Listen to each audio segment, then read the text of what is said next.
हाथ उठाकर मुट्ठी बांधकर जोरदार जयकारा। बोलिए रणथंबोर गणेश जी महाराज की, बोलिए कैला मैया की, श्री राधा मदन मोहन जी महाराज की, डिग्गी कल्याण जी महाराज की, मेहंदीपुर बालाजी महाराज की, रुदावल हनुमान जी महाराज की, भरतरी जी महाराज की, दौसा के राजा सूरजमल जी भोमिया जी महाराज की, पांडुपोल हनुमान जी महाराज की, बोल गिरिराज प्यारे की, चौथ माता की, काले पहाड़ वाली मैया की,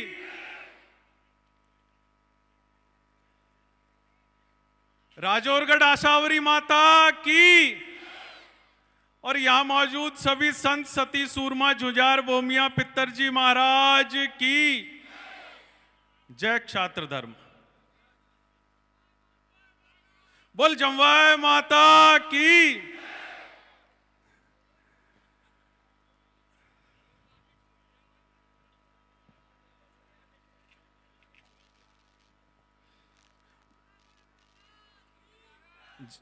बोले धौलागढ़ माता की, धौलकुंड मचकुंड की जय हो इस क्षत्रिय समाज की। क्योंकि समय की अपनी सीमाएं हैं, हम ऑलरेडी खूब ज़्यादा लेट हैं, 10 साढ़े 10 बजे के आसपास से आप यहाँ पधारे हुए हैं। इस ऐतिहासिक पूर्वी राजस्थान क्षत्रिय महासमागम में हमारे बीच में पधारे उत्तरी भारत के सबसे बड़े दानवीर आदरणीय मेघराज सिंह साहब, उनके साथ में पधारे करौली के भूतपूर्व कलेक्टर डिविजनल कमिश्नर आदरणीय राजेंद्र सिंह जी शेखावत साहब, ब्रिगेडियर जितेंद्र सिंह जी साहब सहित यहाँ विराजमान, चूंकि सभी महंगे मेहमान हमारे बीच में यहाँ पधारे हुए हैं, यहाँ विराजमान सभी मातृशक्ति, सभी सरदारों, मैं आप सभी को बहुत आदर के साथ, भाव के साथ जय श्री रघुनाथ जी की अर्ज करता हूँ। आओ मिलकर इस पूर्वी राजस्थान की मिट्टी को नमन करें।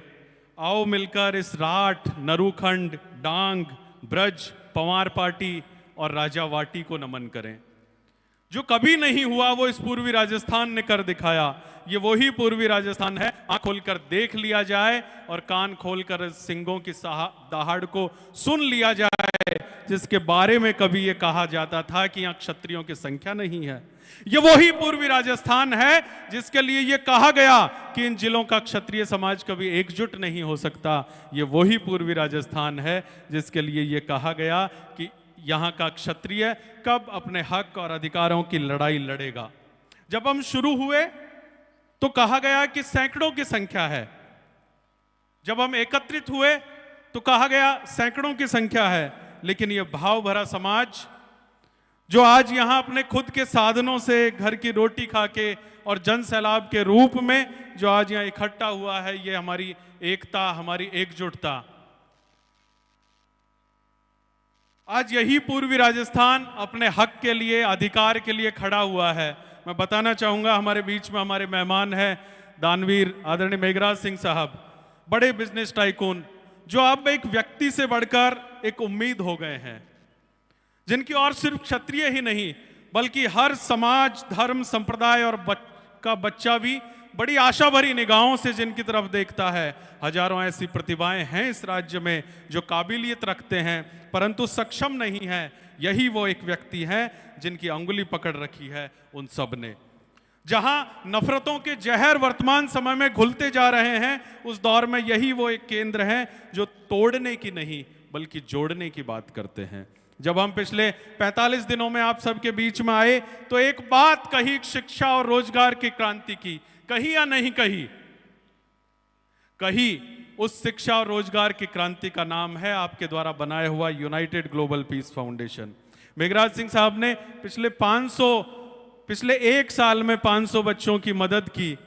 और जैसा कि अभी फिल्म में भी दिखाया था आपके आने से पहले, कुछ देर पहले, अनुपात में पूर्वी राजस्थान में भले ही वो संख्या कम रही हो, आदरणीय मेघराज सिंह साहब, आप अगर अनुमति दें तो आपके बिहाफ पे एक घोषणा पूर्वी राजस्थान के हमारे क्षत्रियों को और सर्व समाज को विश्वास दिला दूं कि आने वाले समय में यदि अगर कोई भी बच्चा जिसके 90% से अधिक नंबर आए और पिता सक्षम नहीं हो, घर की आर्थिक स्थिति ठीक नहीं हो और वो RS-IAS ट्राई करना चाहे, तो मेघराज सिंह जी के और फाउंडेशन के द्वार खुले हुए हैं। आइए और बच्चों को RS-IAS बनाइए।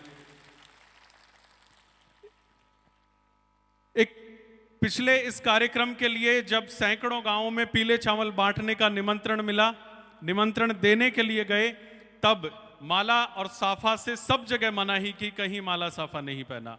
उसका एक कारण तो यह है कि माला और साफा में जो 300-400 रुपए का खर्च आता है वो बच्चों की पढ़ाई के लिए दिगर फाउंडेशन में देते हैं, तो न सिर्फ एक आप वार्षिक सदस्य बनते हैं फाउंडेशन के, बल्कि आपके द्वारा दी गई पाई आने वाली पीढ़ियों के लिए शिक्षा और रोजगार की क्रांति रूपी अग्नि में एक आहुति के रूप में पुण्य पवित्र काम आएगी। अब बात करते हैं, चूंकि समय की अपनी सीमाएं हैं, आप 10 साढ़े 10 बजे से यहां विराजे हुए 5 घंटे आपको हो चुके। अब बात करते हैं, संक्षिप्त में अपनी बात करूंगा इस हमारे माथे के मुकुट इस पूर्वी राजस्थान की, जो शौर्य की, त्याग की, पराक्रम की और बलिदान की अपार गाथाओं से भरा हुआ है। अगर गिनाने लगूं तो पूरा दिन कम पड़ जाए। बात करूं इस पूर्वी राजस्थान के शुरुआती क्षेत्र तूंगा की, जहां जयपुर और जोधपुर की सेना ने संयुक्त रूप से मिलकर मुगलों, पेशवाओं और फ्रांसीसियों के दंभ को तोड़ा। 1 लाख की विरोधी सेना के सामने चंद हजारों ने मिलकर वो धूल चटाई कि उसके बाद से दिल्ली के शासक शाह आलम की आंखें नोच ली तूंगा में, और उसके बाद से कुछ ही समय के बाद में दिल्ली से उनकी सल्तनत उखड़ गई, उसके ऊपर अंग्रेजों का शासन हो गया। यही हमारी पूर्वी राजस्थान की धरती है जिसने दिल्ली की सल्तनत उखाड़ी। और बात करते हैं हमारे गौरवशाली इतिहास की। साजिश पूर्वक ये लिखा गया कि क्षत्रिय राजा कभी एकजुट होकर नहीं लड़े, लेकिन पूरी हिंदुस्तान में ये आपकी पूर्वी राजस्थान की धरती है, जहां की राजपूताने के तमाम राजाओं ने, 120 राजाओं ने इस पूर्वी राजस्थान में भरतपुर के बयाना के उस खानवा में महाराणा सांगा के नेतृत्व में 120 राजाओं ने एक साथ इकट्ठे होकर तोपों का मुकाबला तलवारों से किया। मेरे सामने बैठे हुए पूर्वी राजस्थान के शूरवीरों, वीर योद्धाओं, आपको बताना चाहूंगा कि आपके सबके पुरखे, चाहे वो परमार हो, तोमर हो, सिकरवार हो, भदौरिया हो, सेंगर, चौहान, जादौन, कछुआहे, राठौड़, बड़गुजर, सिसोदिया, भाटी, परिहार सहित तमाम सूर्यवंश और चंद्रवंश के राजाओं ने मिलकर अपना सर्वस्व न्यौछावर किया इस पूर्वी राजस्थान की धरती पर। कभी जाना हो तो प्रणाम करने के लिए खानवा की धरती में भी जाना और अपने बच्चों को साथ लेकर जाना, जहां आपके सबके पूर्वजों का रक्त बहा है।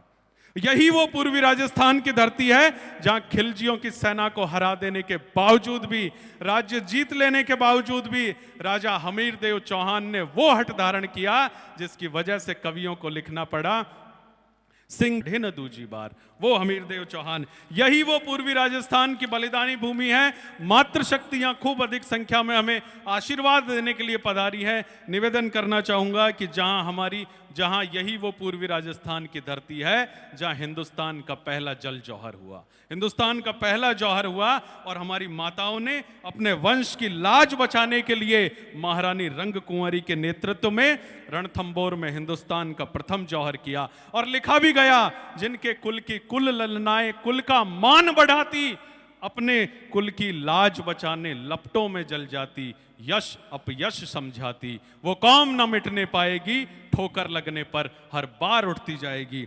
बिल्कुल ये सुन ले राजनीति के गलियारों में बैठे हुए सभी पार्टियों के धुरंधर, ये कौम कभी नहीं मिट पाएगी। इस पूर्वी राजस्थान की बात करें तो पूर्व में भी कहा 10 जिले, 39 विधानसभा, और राजपूत के लिए कोई जगह नहीं, और हर बार ये कह दिया जाता है कि राजपूत हैं ही कितने से। तो बताना चाहूंगा 20 से ज्यादा ऐसी विधानसभा सीटें हैं जहां राजपूत 15,000 से लेकर 57,000 तक है। लेकिन हमारी स्थिति हम बल भूल हो रखे हैं। और सीटें कौन कौन सी, गिनना शुरू करो, नाम बताता हूं। धौलपुर, राजाखेड़ा, बाड़ी, बसैड़ी, बयाना, सपोटरा, टोडा भीम, करौली, लालसोट, महुआ, मालपुरा, बामनवास, मुंडावर, रामगढ़, राजगढ़ लक्ष्मणगढ़, बहरोड, बांसुर, थानागाजी और आपका ये कठूमर। यदि अगर कठूमर भी कभी अनरिजर्व होता तो हो सकता था आपका कोई बेटा यहां से चुनकर विधानसभा में पहुंच गया होता। ऐसे प्रभावशाली व्यक्तित्व हैं आपके यहां, इसके बावजूद सांसद एक भी नहीं, और 39 विधानसभाओं में मात्र 1 या 2 टिकट दिए जाते हैं, वो भी पार्टियों की मेहरबानी से नहीं, लड़ने वालों की खुद की भुजाओं के भरोसे। धौलपुर को छोड़ दें तो जिला प्रमुख नहीं, धौलपुर को छोड़ दें तो पूरे पूर्वी राजस्थान में मात्र 2 प्रधान। और लेकिन इस बार इस पूर्वी राजस्थान का मतदाता, ये मतदाता आप सब सत्ता में बैठने की सबसे बड़ी ताकत के रूप में उभरेगा। उसी का प्रयास है यह पूर्वी राजस्थान क्षत्रिय समागम। मेरी आंखें कम पड़ रही है, जहां तक दिखाई दे रहा है केसरिया आभा ही केसरिया आभा हो रहा है। बताना चाहूंगा, मुर्दा लोहे को भी औजार बनाने वाले, अपने आंसुओं को भी हथियार बनाने वाले हमें नजरअंदाज करने की कोशिश ना करे सियासतदां, क्योंकि हम ही हैं इस राज्य की सरकार बनाने वाले। आपको तैयार होना होगा और एकजुटता का यह संकल्प घर घर तक पहुंचाना है और दिखा देना है व्यवस्थाओं को कि पूर्वी राजस्थान के क्षत्रिय को नजरअंदाज करना उनकी सबसे बड़ी भूल होगी। एकता की इस ताकत को मुट्ठियों में बंद रखना और आगामी पंचायत राज के चुनाव में, आगामी चुनाव में जब भी चुनाव हो तो बड़ी मजबूती के साथ, जब भी कोई आवाज दे, कोई आह्वान दे, तो मजबूती के साथ में उठ खड़ा होना है और हम सब मिलकर लड़ेंगे। बोलिए, लड़ेंगे या नहीं लड़ेंगे? एक नेतृत्व के रूप में लड़ेंगे, एक मजबूत आवाज के रूप में लड़ेंगे। ऐसा कहते हैं कि जिस घर का मुखिया नहीं होता वो घर नहीं चलता। मुखिया खुद को चुनना होगा आपको अपना, वो कोई भी ऐसा बुजुर्ग व्यक्ति जो मुखिया चुनना होगा। और लोकतंत्र में एक बात समझने के योग्य है, सबसे ज्यादा समझने के योग्य हम क्षत्रियों को, जो हमारे पुरखों ने विरासत में हमें बताया। हमारे पुरखे क्या राजपूतों के लिए लड़े थे? बताइए, किसके लिए लड़े? इस धरती के लिए, असहायों के लिए, इस भूमि के लिए, वंचितों के लिए, पीड़ितों के लिए। तो क्या लोकतंत्र में सिर्फ राजपूतों की ताकत से आप सत्ता में भागीदार बन सकते हैं? जवाब है नहीं। एक सच्चे क्षत्रिय को यह सीखना नहीं है, बल्कि याद रखना है कि हमारे पुरखों से प्रेरणा लेते हुए जातियों को तोड़ना नहीं है, बल्कि जोड़ के रखना है। वो जातियां जो जन्म में, मरण में, परण में स्वाभाविक रूप से सदियों सदियों से हमारे साथ थी, उनसे बॉन्डिंग मजबूत करते हुए पूर्वजों की महान परंपरा को आगे बढ़ाना है। क्या कभी हमने सोचा है कि महज कुछ सालों में हमारी सहभागी जातियां हमसे दूर होती जा रही हैं, या यूं कहूं कि दूर करवाया जा रहा है? हमारे महापुरुषों पर अतिक्रमण के नाम से एक एक करके जातियों को दूर करवाया जा रहा है। थोड़ा रुको, सोचो और समझो। इस लोकतंत्र में क्षत्रियों को सबको साथ लेकर चलना है और कमजोर करने की जो कोशिशें की जा रही हैं, उन साजिशकर्ताओं को ढूंढने की जरूरत है, ना कि जातियों से टकराने की। दुनिया का सबसे सुंदर यदि अगर टाइगर कहीं है तो बाघ है, और वो बाघ कहां है? रणथंभौर में, सरिस्का में, आपके इसी पूर्वी राजस्थान की धरती पर। उन सिंगों की दहाड़ लिए हुए ये शेर, आज ये मंडी में जो जन सैलाब, बड़ी मजबूती के साथ में भाव भरा समाज जो एकजुट हुआ है, आपको सिर्फ आपकी आंतरिक ताकत को पहचानना है। जिस दिन आप अपनी ताकतवर होकर अपने हक और अधिकारों के लिए लड़ना सीख जाओगे, उस दिन सदियों सदियों से जो जातियां हमारे साथ में मजबूती से जुड़ी हुई थी, जन्म में, मरण में, परण में, मेरा वादा है वो जातियां पुनः आपके साथ में आके खड़ी हो जाएंगी। जो आज भी आशा भरी निगाहों से देखते हैं इन्हीं अधिकारों के तहत, तो एक और बात करना चाहेंगे, क्योंकि पिछले 1.5 महीने में जहां भी गए, कोई भी दिन ऐसा नहीं गुजरा जहां हर एक गांव में, अधिकतर हर एक गांव में, लगभग हर गांव से एक आवाज उठी, युवाओं की आवाज उठी, जो आपकी सबकी आवाज थी। मुझे पता है कि जब मन से बातें कही जा रही थी और एक शब्द आया तो सबसे ज्यादा तालियां बजी, वो था ईडब्ल्यूएस वर्ग। आर्थिक रूप से पिछड़ा वो गरीब सवर्ण, बता दिया गया कि क्या है ईडब्ल्यूएस। आपकी जानकारी के लिए बताना चाहूंगा कि आर्थिक रूप से पिछड़े हुए लोगों को इकोनॉमिक वीकर सेक्शन के तहत रिजर्वेशन मिला, जिसमें अकेला राजपूत नहीं है। 671 जातियां हैं हिंदुस्तान में, क्या आपकी जानकारी में है? और राजस्थान में राजपूत, ब्राह्मण, बनिया, सिंधी, पंजाबी, कायस्थ, शेख, सैयद, पठान, राजपुरोहित, बिश्नोई और यहां भरतपुर धौलपुर का तो जाट भी। साउथ में वेल्लार, रेड्डी, राजू, महाराष्ट्र का मराठा, गुजरात का पाटीदार, बिहार का भूमिहार। और जब सिफारिश भेजी गई 2003 में, एक लंबी लड़ाई लड़ी आदरणीय लोकेंद्र सिंह जी कालवी साहब ने और देवी सिंह जी ने, तो तब 14% की सिफारिश भेजी, लेकिन मिला कितना? सिर्फ 10%। हम ये आवाज भी उठाते हैं, जो कि आप सबकी आवाज थी पिछले 1.5 महीने से, कि इस आरक्षण ईडब्ल्यूएस व्यवस्था को 10% से बढ़ाकर 20% किया जाए। किया जाए या नहीं किया जाए? दुनिया के सबसे बड़े लोकतांत्रिक देश में जहां वोट देने का अधिकार है, चुनाव लड़ने का अधिकार मिला हुआ है, तो उन गरीब सवर्णों को भी चुनाव लड़ने के अधिकार के तहत पंचायत राज और शहरी निकाय चुनाव में आरक्षण की व्यवस्था हो। ईडब्ल्यूएस के अंतर्गत आरक्षण लागू किया जाए या नहीं पंचायत राज चुनाव में? इसी राजस्थान की तपोभूमि पर, पाकिस्तान बॉर्डर पर, तपती रेत में हमारे सेना के जवानों के साथ में कंधे से कंधा मिलाकर लड़ने वाला वो राजपूत, लड़ने वाला वो हर एक सैनिक, लड़ने वाला हर एक वो योद्धा, नौकरियों में आरक्षण क्यों नहीं मिलना चाहिए? केंद्र में, केंद्र का भी हम बात करते हैं कि सरलीकरण होना चाहिए। उसके लिए आप जब आवाज दोगे, हम तो सामाजिक एकता मंच के ध्वजवाहक हैं, आपके बीच में खड़े मिलेंगे। केंद्र के सरलीकरण राजस्थान मॉडल की तर्ज पर उसी तरीके से लागू होना चाहिए जो राजस्थान में है। 8 लाख रुपए से कम आय वाला ईडब्ल्यूएस का पात्र हो। इसी तरह और पूर्वी राजस्थान की बात करें तो हमारे भविष्य को सुधारने की यदि अगर हम बात करें, तो एक और बात अपने जाबाज साथियों से कहना चाहूंगा कि पुरखों के खून से लिखे हुए इतिहास को शाही से मिटाने नहीं दिया जाएगा। ऐसे अनेक प्रयास होते रहे हैं, समय समय पर होते रहे हैं, लेकिन अभी एनसीईआरटी की किताबों में पूरे के पूरे राजपूताना को पेशवाई रंग में रंग दिया गया। देखा आप सभी ने एनसीईआरटी की किताबों में। और वो पेशवा जो कभी तुंगा से आगे नहीं बढ़ पाए, आपकी जनरल नॉलेज अपडेट कर दूं, एक जानकारी बता दूं, कुछ एक लोगों को तो जानकारी होगी कि तुंगा में भयंकर युद्ध हुआ। 1 लाख की सेना के सामने जयपुर और जोधपुर की सेना सहित नागा साधुओं की सेना 25,000 ने 1 लाख का मुकाबला किया, तोपों के मुकाबले तलवारों से। और पेशवाई सेना को, दिल्ली की मुगलिया सेना को और फ्रांसीसी सेना को तुंगा नामक स्थान पर खदेड़ कर भगा दिया, जिसके बाद से दिल्ली की चूलें हिल गई, जैसा पूर्व में बताया। मुगलिया सल्तनत हिल गई। और उसी तुंगा की विजय के उपलक्ष्य में जयपुर के महाराजा सवाई प्रताप सिंह जी ने विश्व प्रसिद्ध हवा महल बनवाया, जो आप सभी देखने के लिए जाते हैं। कितने लोगों को यह जानकारी है? और क्या बात करें इतिहास की, ऐसे इतिहास पुरुष हमारे यहां भी, आप सभी इतिहास पुरुषों के वंशज आदरणीय मेघराज सिंह साहब बैठे हुए हैं। फिर आपके ऊपर बताना चाहूंगा, आज बात करें विश्व के सामने यदि अगर सबसे बड़ी कोई समस्या है तो उसका नाम है जलवायु परिवर्तन। मौसम खराब हो गया फरवरी के समय में, आपका हेलीकॉप्टर टाइम पे लैंड नहीं कर पाया विजिबिलिटी के कारण। इस जलवायु परिवर्तन की समस्या से पूरा विश्व जूझ रहा है।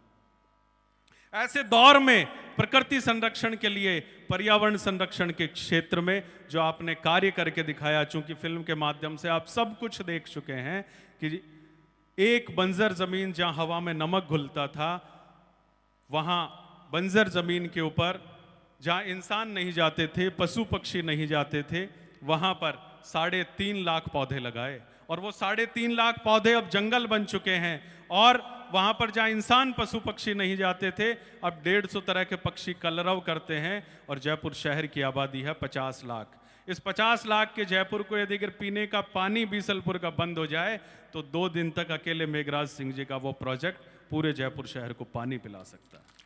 और इसीलिए आपको जानकर गर्व से सीना चौड़ा होगा कि ब्रिटेन के राजा किंग चार्ल्स, ब्रिटेन जो कि हिंदुस्तान के ऊपर उपनिवेशवाद शासन करके गए, उसके बाद ब्रिटेन के राजा किंग चार्ल्स ने अपना पार्टनर पूरे हिंदुस्तान में यदि किन्हीं को चुना है, तो वो शख्सियत हमारे बीच में यहां मौजूद है। चूंकि समय की फिर अपनी खूब सारी सीमाएं हैं, संक्षेप में फिर अपनी बात कहूँगा कि जब जयपुर में 6 महीने पहले हम युवा साथी शुरू हुए पूर्वी राजस्थान को एकजुट करने के लिए, ये कारवां बढ़ता गया, जुड़ता गया। विशाल स्वरूप जिन भाइयों की मेहनत की वजह से यहाँ नजर आ रहा है, मुझे याद हैं ऐसे चेहरे। बोलते हुए थोड़ा सा भावुक हो सकता हूं, क्योंकि उनके नाम यदि अगर मैं गिनाने लगूं तो सुबह से शाम हो जाए। ऐसे सैकड़ों साथी जिन्होंने बिना कुछ चाहे, बिना कुछ मांगे अपने घर का साधन, अपने घर का वाहन, घर की रोटी खाकर आज जब ये बड़ा जन सैलाब एकत्रित हुआ तो सब ने अपने आप को इस जन सैलाब के रूप में समाहित कर लिया। ना कोई भी ना मंच के नजदीक आया, ना पास आया, ना उन्हें पद की चाह, ना कद की चाह, ना मद की चाह, ना नाम की चाह। यदि अगर चाह है तो सिर्फ एक यह है कि हमारा यह पूर्वी राजस्थान मजबूती के साथ में उठ खड़ा हो। पिछले 1.5 महीने से ऐसे अनेकानेक लोग हैं जिनकी उम्र किन्हीं की 70 वर्ष, 75 वर्ष, 80 वर्ष, कोई 20-20 साल के युवा 1.5 महीने तक इस भीषण ठंड में, कड़ाके की ठंड में घूमते रहे। सहित आप सभी जिस मजबूती के साथ में आप यहाँ पधारे, मुझे पूरा भरोसा है आने वाले समय में सामाजिक एकता मंच के सामाजिक एकता मंच जो एक संगठन नहीं है, जैसा पूर्व में सब कुछ बताया जा चुका है, एक विचारधारा है। भविष्य में हम सब समान जिम्मेदारी के साथ में, मजबूती के साथ में एकजुट रहने का प्रयास करेंगे। करेंगे या नहीं करेंगे? तो एक बार जोरदार जयकारा लगाएंगे, बोलिए जगदम्बे भवानी की। इस पूर्वी राजस्थान के वृहद समाज का एक अदना सा अंग होने के नाते जब कभी आपके हक की, आपके अधिकारों की लड़ाई में याद करोगे तो पूरी ईमानदारी के साथ में, पूरी क्षमता के साथ में आपके बीच में हाजिर रहने का प्रयास करेंगे। हम सब मिलकर पूर्वी राजस्थान की ताकत को बढ़ाने का, व्यवस्थाओं से के सामने डटने का एकजुटता से, मजबूती से प्रयास करेंगे। अंत में एक बात और कहूँगा, जब हम शुरू हुए थे, हमारे बीच में अतिथि पधारे हैं, आपको मुखातिब करते हुए बताना चाहूँगा, जब हम शुरू हुए थे तो 99.99% सकारात्मक व्यक्तियों से मिलना हुआ, सबसे। लेकिन 0.1% लोगों ने उस पर इतना विश्वास नहीं जताया। तो ये बताना चाहूंगा कि उन 0.1% भाइयों का भी दिल जीतने के लिए हम पूरी जी जान लगा देंगे। अंत में अपनी बात समाप्त करते हुए एक बात और कहूंगा, जब शुरू हुए तो कहीं से ये भी खूब सुनने को मिला कि एक क्षेत्रवाद को बढ़ावा देने का प्रयास है। तो स्पष्ट कर दूं कि एक क्षेत्रवाद को बढ़ावा देने का प्रयास नहीं है, बल्कि राजस्थान की हर एक लड़ाई में पूर्वी राजस्थान के क्षत्रियों की ताकत को समाहित करने का प्रयास है। जब मारवाड़ के, मेवाड़ के, ढूंढाड़ के, हाड़ौती के, शेखावाटी का क्षत्रिय अपने हक और अधिकारों की लड़ाई लड़ेंगे तो पूर्वी राजस्थान का एक क्षत्रिय सबसे अग्रिम पंक्ति में कंधे से कंधा मिलाकर खड़ा रहेगा। खड़े रहेंगे या नहीं? एक बार फिर, चूंकि समय की बहुत सीमाएं हैं, अधिक बोल गया मैं, पुनः एक बार यही कहते हुए अपनी बात को विराम दूंगा। मेरी कुलदेवी माँ, जमवाय माँ, मेरी इष्ट देवी बाला सती जी को प्रणाम करते हुए जय रघुनाथ जी की। हेलो।